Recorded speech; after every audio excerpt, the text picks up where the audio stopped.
Me tultiin päiväretkelle Segoviaan. Tää on about tunnin ajomatkan päässä Madridista, eli aika kätevä yhden päivän reissu.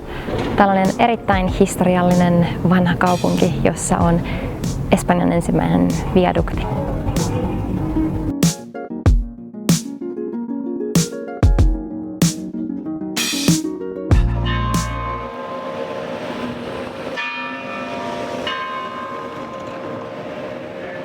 Tämä katedraali on rakennettu tai alettu rakentaa vuonna 1525.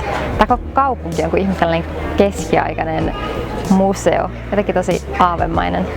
Miinus ne jenkkituristit. Niitä on paljon. Paikallisia ei ehkä niinkään.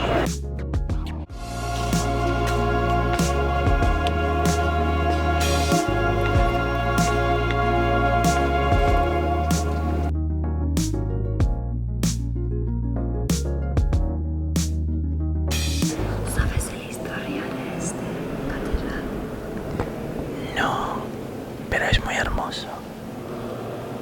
Estamos en Catedral de Segovia.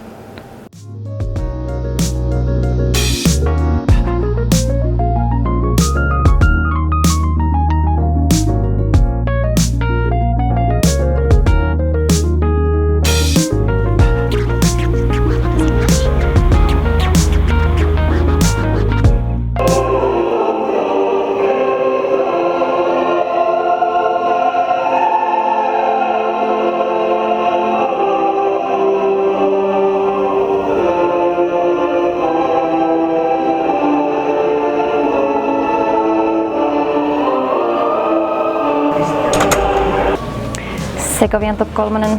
Ei täällä oikeastaan mitään muuta kuin katedraali, akvedukti ja sit voi vaan seikkailla näillä pienillä kaduilla ja ehkä shoppaa.